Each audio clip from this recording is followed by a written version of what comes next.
Hello everyone, GoldenNova here. As part of Patron Week, I'll be covering an archetype that, with few exceptions, is requested by the Quasar Commander tier of my Patreon. However, this month, like last, the Quasar Commander donated this privilege to the Discord, one of the many reasons why you should stop by and hang out. You never know what kind of random perks are gonna show up. This month, the community submitted more than 100 votes, and while Witchcrafter, Marincess, and Altergeist put up a good fight, Magical Musket pulled ahead with almost half the total votes. And I can't say I'm complaining, because it is one of the coolest archetypes out there. Premiering alongside Weather Painters and the Secret Six Samurai in the deck build pack Spirit Warriors, Magical Muskets are another theme made during the Link era that didn't really lean into the Link mechanic, but still wanted to emphasize column play, an aspect of the game that was pushed long ago, failed miserably, and made a resurgence during the Vrains format, where it's arguably had a lasting impact till this day. If you ever find yourself watching how you set your monsters, spells, and traps to avoid falling prey to Mech Knights, then you have this family of design choices to thank for that. Magical Muskets are much the same way. Their effects trigger when a spell or trap is activated in their column, whether it's yours or your opponent's. If you have 1 or 2 muskets on the field, then your opponent doesn't have to worry much, but once you start mucking up the board with 4 or 5, then your opponent's gonna have some difficult decisions to make. And it's not one of those situations where you have to wait for your opponent to be so gracious as to allow you to play your deck by playing those spells and traps, because you can trigger the effects all on your own, with an arsenal of Magical Musket spells and traps with outstandingly powerful effects. Aesthetics-wise, the Magical Musket theme is largely based off of what is considered to be the first German opera of the romance genre, Der Freischütz. A few characters from the opera are sprinkled in, alongside other famous gunslingers of legend like Billy the Kid and Calamity Jane, but the most important takeaway, for me, was that in German folklore, a Freischütz refers to a marksman that has sold their soul to obtain 7 magical bullets. The first 6 obey the will of the user, firing true at whichever target they so desire, but the 7th, final bullet obeys the will of the devil, which is reflected very nicely in some design choices we'll talk about later. But before I get ahead of myself, let's go over the different parts of our firearms, line up our sights to confirm our target, then find out which ammo works best for us on the range. It's time to go all John Wick on our opponent with Magical Muskets.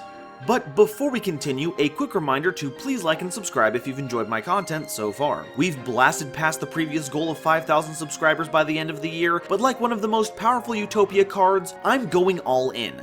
Double or nothing. And if we get to 10,000 subscribers, I'll cover that card as well as many others in Utopia Explained. We've also got our Discord, where Eldritch isn't the only multiversal threat we'll have to deal with, and a Twitter where you can stay up to date on channel news and my bad takes. And if you really like what I do here, please consider joining my YouTube membership. It's basically like a Twitch sub, or backing me on Patreon so you can get your name in the credits, as well as help determine future Explained videos that I make, like this one. Thank you all so much for watching, and now, back to the video. So, what's the deal with Magical Muskets? Well, they're a series of light fiend monsters who mostly have trigger effects when a spell or trap is activated in their column, and allow you to activate Magical Musket spells and traps from your hand during either player's turn. Now Nova, some of you may be asking, why is that so important? I mean, I can activate regular spells from my hand all the time, what does that matter? And I'm glad you're thinking along those lines. Those are some good critical thinking skills you got there. See, when you have a quick play spell, yeah, you can drop it out of your hand during your turn at almost any time. But if it's your opponent's turn, you have to set them to use them at that time, which leaves them vulnerable to removal. But not if you have Magical Muskets. You can activate your quick plays like it's your turn on any turn, and that goes for trap cards too. It's like having a very specific but very powerful Mock You Are the Destructor effect going on, and it's awesome. Magical Musketeer Caspar is a level 3 monster with 1200 attack and 2000 defense, and if a spell or trap card is activated in their column, you can add a Magical Musket card from your deck to your hand, but it can't share the name of the card that triggered this effect. What I love about the Magical Musketeers is that they add value to cards you are already going to play. On top of banishing an opponent's spell or trap card with Cosmic Cyclone, you get a Stratos effect out of it. And keeping your card economy topped off is pretty important for the deck that's looking to burn through a ton of spells and traps each turn. So this is a good way to pistol whip up some card advantage. Magical Musketeer Doc is a level 3 monster with 1400 attack and 1200 defense, and if a spell or trap card is activated in their column, you can add a Magical Musket card from your grave to your hand, but much like Caspar, you can't add back a card with the same name as the one that triggered that effect. This is another incredibly helpful effect for keeping your hand stocked up, but where Caspar is good early game for grabbing all your good muskets, Doc is here to make sure you get the cure for what ails you. In this case, an emaciated looking hand. Wily opponents may recognize that you need to churn through expendable cards to keep your game plan going and try to make you waste your resources, but Doc is here to make sure they co-pay for underestimating you. Magical Musketeer Kid Brave is a level 3 monster with 1600 attack and 200 defense, and if a spell or trap card is activated in their column, you can discard a Magical Musket card to draw 2. This one is much more situational than its compatriots, but having a Destiny draw effect is outstanding, especially since whatever you pitch you can get back with Doc. It also highlights a very important aspect of the deck. While all of these effects are hard once per turns, the ease at which you can trigger these on your opponent's turn means you're going to be searching, recovering, and cycling cards at an astonishing rate. Play things right, and you can shower your opponent in a hail of magical muskets to force your opponent to brave your assault. Magical Musketeer Calamity is a level 4 monster with 1500 attack and 1300 defense, and if a spell or trap is activated in their column, you can target a Magical Musket monster in your grave and special summon it in defense position. And now we have a revival effect. While you're not getting back cards that will keep triggering your effects, it does bring back the monsters that facilitate this, and while being summoned in defense position means it can't add to an offensive push, I don't think Caspar and their 2000 defense are gonna mind. Also, bonus, you can say you have a deck that runs Calamities this format and watch everyone's head spin. Magical Musketeer Starfire is a level 4 monster with 1300 attack and 1700 defense, and if a spell or trap is activated in their column, you can special summon a level 4 or lower Magical Musket monster from your deck in defense position. Like how Caspar and Doc do similar things from different zones, so too do Calamity and Starfire. And while Calamity is better in the late game, Starfire helps to get things going, summoning out Caspar to search out your muskets, or Doc later in the game to get them back. It's also really cool to see DC partnering with Konami to greenlight this monster. Teen Titans was one of my favorite shows. Magical Musketeer Wild is a level 4 monster with 1700 attack and 900 defense, and oh my god, what is going on here? They've got guns on their shoulders, they've got guns on their arms, they've got guns on their guns? Anyways, when a spell or trap card is activated in their column, you can target 3 Magical Musket cards in your grave, shuffle all 3 into the deck, then draw a card. While they have different levels, it looks like we have another parallel among these monsters. While Caspar and Doc are both about grabbing a card, and Calamity and Starfire are about summoning monsters, Kid Brave and Wild are about drawing you cards. But where Kid Brave discards a card to do so, Wild recycles your cards. This means that if you manage your resources right, you could have an infinite grind game at your disposal, so the longer the game goes on, the more likely you are to win. And I'm sorry, I've got to get back to this. I know this isn't the Heroes video, so the comic references aren't as pertinent, but Wild looks like if Rob Liefeld designed a monster. The 90s energy is absolutely dripping off this card.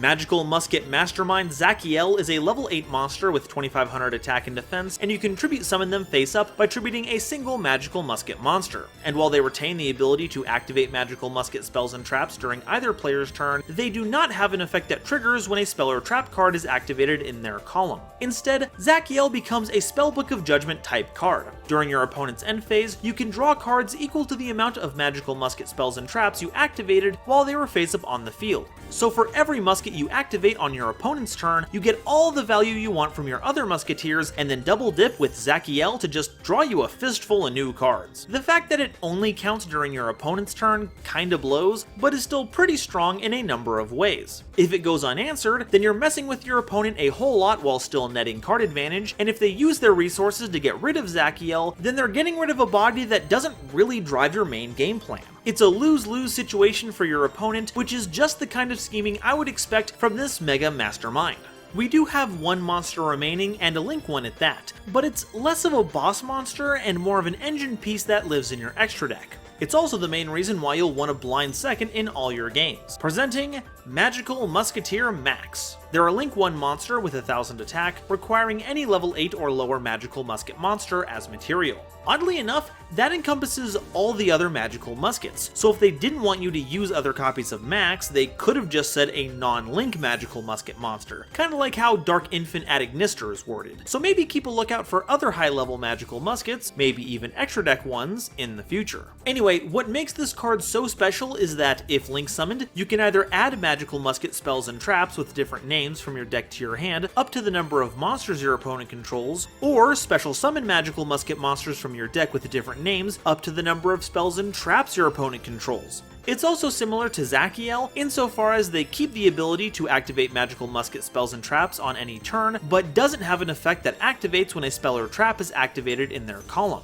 Max was released separately from the rest of their theme, and they are a welcome addition, as they not only have the potential to grab you a ton of cards off of a single effect, you can choose what you grab, so as long as you open up a single magical musket monster, you'll have access to your entire game plan, allowing your deck to run at maximum efficiency. Okay, that covers the monsters. Now it's time for the cards that are arguably even more important, the spells and traps. But before we get into those, a quick note. These magical muskets, barring the continuous traps, can only be activated if you control a magical musket monster, and that's a pretty big drawback for the theme. These cards are very powerful, but if you don't have the appropriate monster on board, you might as well be shooting blanks. Magical Musket Cross Domination is a quick play spell that targets a face-up monster on the field, and until the end of the turn, reduces their attack to 0 and negates their effects. Now this is some grade A monster removal right here. Sure, it doesn't actually remove the monster and the debuff is temporary, but if you have a single battle phase available, any monster with any amount of attack points can send them to the grave. And even if it's your opponent's turn, it's an amazing Forbidden Chalice with huge upside. Your opponent may attack into your monster, thinking they'll be winning the fight, then you drop Cross Domination in the damage step to cause a catastrophic Nimcident.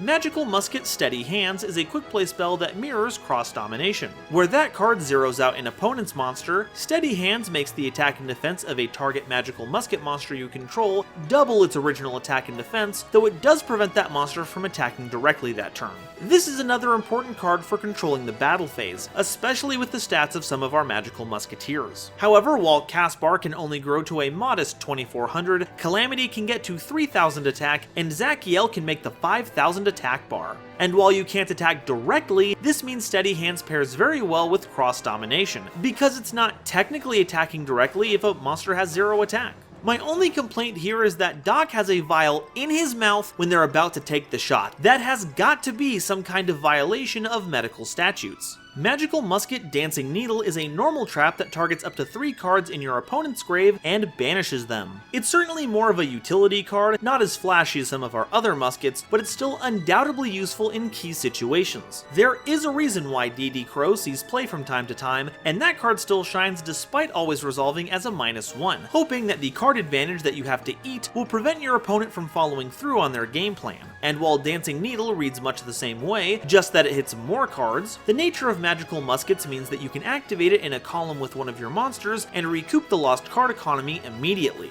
And while most muskets require some kind of card to interact with, Dancing Needle makes for a pretty decent activation if you just need to get a magical musketeer effect going without having to burn any of your others too soon. These cards do have a hard once per turn activation limit, so you have to be careful. Also, the art here just gives off huge Bayonetta vibes. This dancer has guns everywhere. Magical Musket Desperado is a normal trap that targets a face-up card on the field and destroys it. Simple as that. I mean, what else does a rocket launcher do? But in all seriousness, this is a nifty piece of interruption. It's probably not going to take down a competent boss monster anytime soon, but the building blocks that lead up to it are usually more vulnerable, and you'll be rewarded for your matchup knowledge by identifying the choke point and exploiting it, mostly by blowing a rocket-sized hole in your opponent's game plan. Magical Musket Last Stand is a counter trap, cool, that can respond to any spell or trap activation, negate it, and destroy it. Would have been nice to have some monster negation in there as well, but I guess that's what Cross Domination is for. While its ability to respond to interaction is always going to be format dependent, it's always going to be helpful for stopping your opponent's game plan, as spells are a good way to advance them. And currently, this can be used to stave off huge blowout cards like Evenly Matched, Ice Dragon's Prison, a Lightning Storm aiming at your monsters, and most importantly, Dark Ruler No More. Because if they drop that on you and all your magical muskets are still in your hand, then you've lost the biggest reason to play the deck. It may seem like a card that's lacking because it doesn't interact with the monsters that tend to run the game, but it's an integral piece of interaction that will help you stand up to the competition. Magical Musket Fiendish Deal is a continuous trap that prevents your magical muskets from being destroyed by card effects. Take that, Dragoon! Also, if it's sent to the grave while in your possession by an opponent's card effect, you can add a magical musket card from your deck or grave to your hand, except another copy of itself. This is another wonderful piece of interaction that you can just drop on your opponent in response to effect removal. Well, of the destruction type at least. This will be no help against things like Eldritch.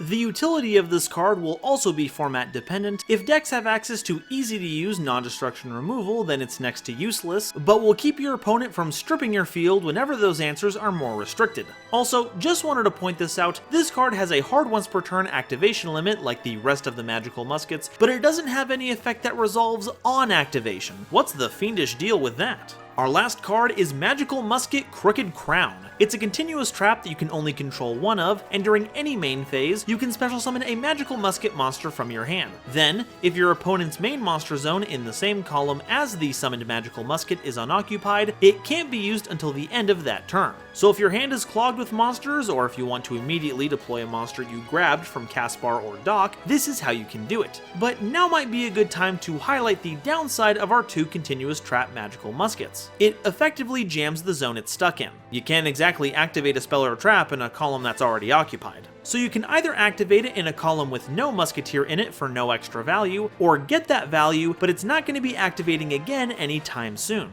A good workaround is to use this to trigger a musketeer effect, then link it off into max. The zone is still clogged, but you get the bonus out of it while putting that monster into the grave so it can be brought back with Dock or Calamity. I'd also like to point out that this is the 7th of our Magical Musket spells and traps, and if you'll remember, it's the 7th bullet that the devil controls. It's no more disruptive to your game plan than Fiendish Deal is, but the artwork certainly feels like Max here is about to get the raw end of a diabolic pact. Granted, in the play, Max actually ends up getting away scot-free, and Caspar is punished for trying to trick Max into signing that demonic pact by, dying, but Defreeshoots is a big play. The cliffhanger here, along with Max's link material, is another reason why I'm certain we'll get some kind of support for them in the future, perhaps involving Max's bride-to-be Agatha in some way. I look forward to seeing how it'll be resolved, even if it ends up being a little crooked. So that's all the Magical Musket cards, but what do we do with them? Well, playstyle-wise, it feels like we're in the role of control. None of our monsters are particularly big, but they are all about getting us value. However, where most control decks would lean into a lot of floodgate effects, we can't rely on them too much. Every one that sticks to the field is another zone we can't effectively use a Magical Musket in, and we already have 2 that are continuous traps. And while it may be a bit much to worry about hampering the power of a 5-wide field of monsters, because that's not going to be happening a whole bunch, playing too many could still be detrimental. So instead, we'll want to focus on playing spells that provide good advantage or utility functions, and bolstering those effects with our Magical Musketeers, kinda similar to Sky Strikers in a way. But what can we play to help them out? A card that seems tailor-made to get their plays off the ground is Ties of the Brethren. There are 3 monsters of each level, not including 8, though the level 3s are going to be our main target. Calamity and Starfire won't be able to fire off their effects until the next turn, but Caspar, Dock, and Kid Brave can get you those cards immediately. You also have the option of summoning up some fun tech cards like Archfiend Eccentric for monster removal, or Misjudge for some negation 25% of the time. I mentioned Dark Ruler no more as being truly devastating against magical muskets, but it's also not such a bad card to run themselves, especially if your opponent has a board of monsters that are walking negates. You can normal summon a musketeer, activate Dark Ruler no more in its column, get the bonus, then link into max without having to worry about interaction. Then you can search a bevy of cards, then go to town. Sure, you can't deal damage that turn, but we're control. We're not supposed to win quickly. Cantrip type spells, ones that effectively replace themselves, are incredibly useful. Upstart Goblin is a good example. Pot of Desires is one that gains you a card, but I would argue that Pot of Prosperity is even better. The right sequence of cards will help keep your card advantage engine going, not necessarily raw card advantage. We have kind of a Monarch problem in this deck. We need monsters and spell or trap cards, but having all of one kind makes it completely useless. Prosperity cuts off Kid Brave and Wild, sure, but will ensure that we get the right cards to fit our hand. And thankfully, outside of Max, our extra deck isn't actually needed. We thankfully have 0 restrictions added to our effects in this deck, so we can easily link up into generic options using monsters like Max, Calamity, and Starfire to add fuel to the fire, but it's not our main game plan, so they make excellent kindling for this new, incredibly powerful Pot of card.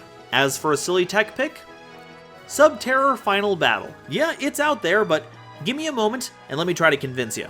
Guru is another control deck, and you don't use the field zone in Magical Musket, so nothing conflicts with Hidden City. You only need the one zone for Guru to work its magic, and it provides you an Omni Negate via Fiendus, which will help insulate your plays. But the most important part is that you have a trap card that resets itself, so it can be activated every turn without having to find a new one. You don't even need to have access to the Sub-Terror side of your deck, as you can simply use the mode that keeps your Sub-Terror activated effects from being negated. Place this under cast bar, and you can be searching magical muskets during both turns, or under Starfire to keep spitting out monsters. I call this deck Guru with a Gun. And if you're watching the premiere of this video, then make sure to stick around for the livestream, because I'm going to see if this mad scientist brew is any good.